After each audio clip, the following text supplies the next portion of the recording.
maallaqa guddaa gaafata waan ta'eef maallaqa biyya ishii guddaa gaafata waan ta'eef madaamattiin na fudhachuu hin dandeenye hojjettuu biraa biiroodha kaayaa namni keenya achi guutee jira Dubaay Beeruut irraa kan dhufu Joordaan irraa kan dhufu biyyoota garaagaraa irraa kan dhufu biyyaas kan dhaqu achuma ciisa waan ta'eef ana deeffachuurra achi biiroodhaa fudhachuutu isheedhaaf salphataa jechuudha.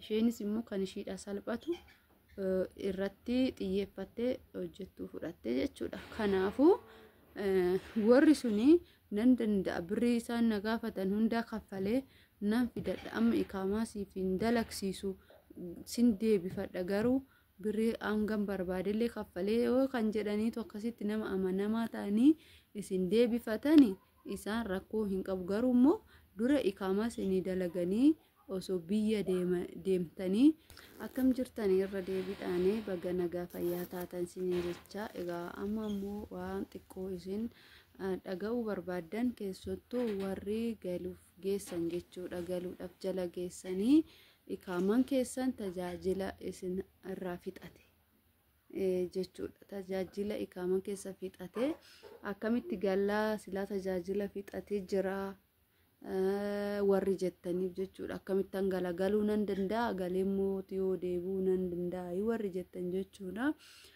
Asumarraani waa xiqqoo isinii qabadheen dhufee jira jechuudha. Innis maal seetanii akkamitti in galaa ikaamaan kiyya tajaajila fixatee jira tikeetti illee na muranii jiru qophaa'een jira galuufini tikeetti na muramee jira ikaamaan koo garuu immoo tajaajila hin qabu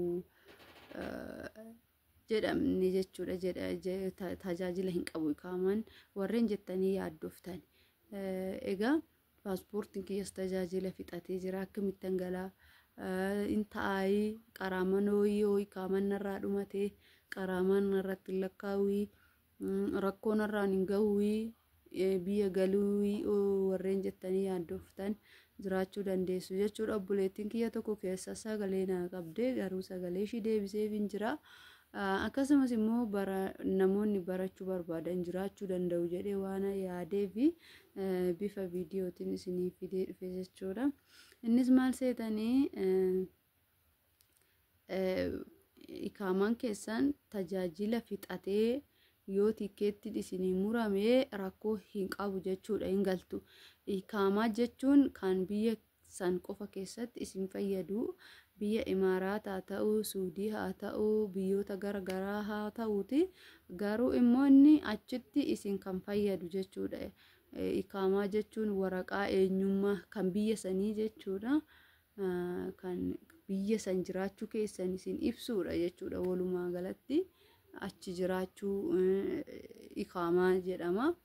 Egaa akkuma nuti biyya keenya keessatti waraqaa eenyummaa fayyadamnu kanaati jechuudha. Gaafa biyya sanii baanu immoo erga tikeettiin keenya nuuf murametti wanti inni nu tajaajiluuf jirallee jedhee yaadu biyya keenya keessatti inni kan biyya achi wanti biyya keenya keessatti gaafa galtan isin fayyadu tokkollee hin jiru jechuudha.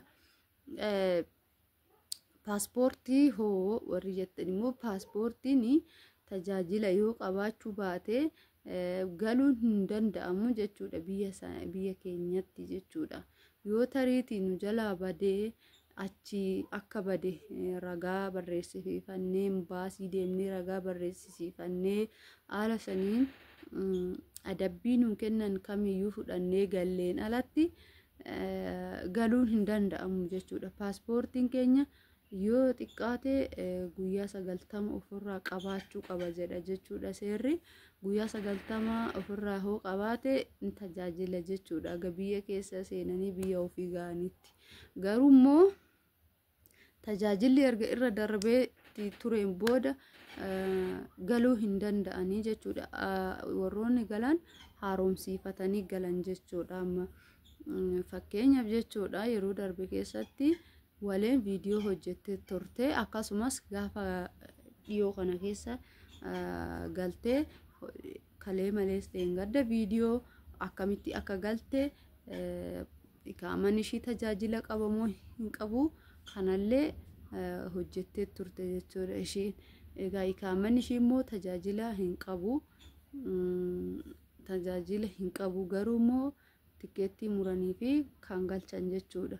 Akkasumas immoo paaspoortiin sanaan dura haaromsiiste jechuudha. Ishii waa'ee galmaataa osoo yaadiniin dura paaspoortii ishee haaromsiiste jechuudha Suudima keessatti. Kanaafuu rakkoo hin qabu, galuutii ni dandeessu biyya keessan keessatti. Galtaniitis immoo nan deebi'a yoo kan jettan ta'e fakkeenyaaf isaan isinii hojjisiisnaan fakkeenyaaf warri isin biraa galtan kun isin deeffachuu barbaadu garuu immoo ikaamaa isinirraa ammatti ikaamaa isinirraa hin fixamee jira, ikaamanii tajaajila hin qabu hoo ta'e yookaan haaromsanii ikaamaa san haaromsanii ikaamaa isinii hojjetanii ka'anii biyya keessan galaa laalaa jedhanii torbee ji'a tokko isinii feeyyaman isaaniifis wanni ta'e wayii hin qannasaaf jechuudha gatiin ittiin isin fidatan sun. Gaafa immoo ikaamaa malee ikaamaa isinirraa hin qabanii humaa tokko dura darbe tajaajila fixate yoo ta'e madaami sun humaa wanna tokkoyyuu isinirraa hin qabdu jechuudha. Kanaaf immoo erga ikaamaa ishiin isin biraa hin qabaannetti akka haaraatti ganaa si fudhatti waan ta'eef maallaqichi itti dabaluu danda'a jechuudha. Sababni ani itti deebi'uu hafeef mana duraas itti deebi'uu hafeef sababa kanaaf jechuudha.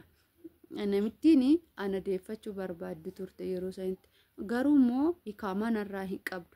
Ani ikaamaa malee mana ishii dalagaa ture yeroo sanitti.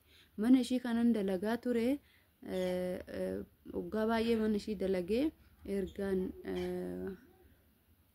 wanti galaa yookaan immoo warroonni seera malee biyya kana keessa teessan taa'uu hin dandeessan yookaan immoo paaspoortii keessan haaromsiifattanii qaama keessan hojjechiifachuu qabdu seerri jedhamu bahee fi akkasumas hojjettoonni hedduun gara biyya isaaniitti deebi'uu jalqabaniin boodan deebi'ee ishiinis ikaamaa naaf hin hojjisiisne jechuudha. Ani carraa sanitti fayyadamuu kiyya kan argite tikeettii qofa naa murtee gaafa dhaqxee nama akkanaa kana nan barbaadaa na deebi'uu dandeessi jettee gaafa isheen gaafattu dura ikaamaa irraa qabdaa jedhanii gaafatanii ikaamaa akka narraa hin qabne akkanumatti bira hojjechaa ture gaafa isheen himtu isaan immoo maallaqa guddaa gaafatan jechuudha. Achi ana deebisuudhaaf akka haaraatitti na fudhatti jechuudha. Akka haaraa kanatti immoo na fudhachuudhaaf maallaqa guddaa gaafata waan ta'eef maallaqa biyya ishii guddaa gaafata waan ta'eef madaamattiin na fudhachuu hin dandeenye. Hojjettuu biraa biiroodha.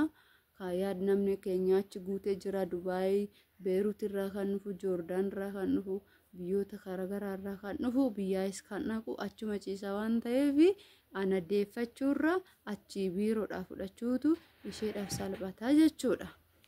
Isheenis immoo kan isheedhaaf salphatu irratti xiyyeeffattee hojjettuu fudhatte jechuudha. Kanaafuu warri suni nan danda'a birrii isaan na gaafatan hundaa kaffalee nan fidadha amma ikaamaa siif hin dalagsiisu sin deebifadha garuu birrii hangam barbaadellee kaffalee yoo kan jedhaniitu akkasitti nama amanamaa ta'anii isin deebifatanii isaan rakkoo hin qabu. Garuu immoo dura ikaamaa isinii dalaganii osoo biyya deemtanii deebitanii gaariidha jechuun barbaada. Namoonni baay'een immoo araboonni hedduun nama amanan maaliif ikaamaa hojjetanii ka'anii gaafa immoo deebi'uu fi dinnu biyya keenya keessa geenye gaafa deebi'uu fi dinnu isaantu kasaaraa galaa jechuudha.